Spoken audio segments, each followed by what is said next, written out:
কথাতে কয় নহ'লে লাগি থাকিলে মাগি নাখায়। সৰুৱে হওক বা ডাঙৰেই হওক, কৰিবলৈ লোৱা কামটো লাগি থাকিব লাগিব, কৰিব লাগিব, সহনশীল হ'ব লাগিব। ভাল ভাল কথাবিলাক, ভাল ভাল কামবিলাক মনৰ পৰা বাছি জুকিয়াই উলিয়াই লৈ যত্ন কৰি চেষ্টা কৰি সেই কামবোৰ কৰিব লাগিব। ঘৰখন ইমান ধনী নহয় যদিও তাই বিয়া হৈ অহা ঘৰখন তাই পৰিপাটি কৰিবলৈ মনতে চিন্তা কৰি ল'লে। যিমান সৰু সুৰা পুৰণা কাপোৰ আছে সব সেই গোটেইবিলাক গোটাই লৈ একোখন সুন্দৰ সুন্দৰ ভৰি মোচা মেট গুঠিলে। মেটবিলাক যেতিয়া সুন্দৰকৈ মানে ধুনীয়া ৰং চং মিলাই ভালকৈ বনালে, সকলোৱে দেখিতো ভাল পালে, আচৰিতেই হ'ল। ইমান সৰু কামবিলাক জানো এই সৰু কামবিলাকৰে কিমান একোটা মহৎ অৰ্থ আছে ভাবিলে আচৰিতেই লাগে। সেইদৰে ঘৰখনত কৰিবলগীয়া সকলো কাম পৰিপাটিকৈ কৰিলে।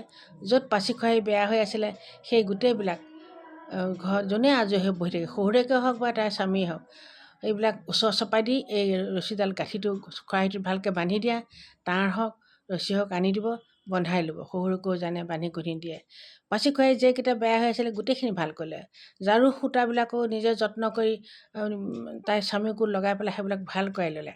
আৰু দেওৰাক নন্দহঁতকো শিকালে যে তোমালোকে নিজৰ নিজৰ কাপোৰৰ চোলাৰ বুটামবিলাক নিজে চিলোৱা।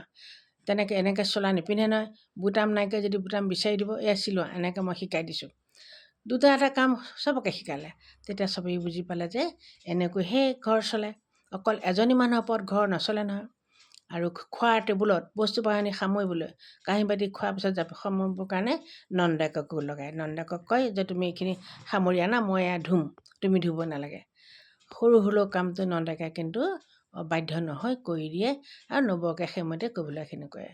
আৰু মাকক এক্টিভ কৰি ৰাখিবৰ কাৰণে শাহুৱেকক সময়ত গাখীৰ খাবলৈ দিয়ে, পানী খাবলৈ দিয়ে, খাদ্য বস্তু ভালকৈ দিয়ে।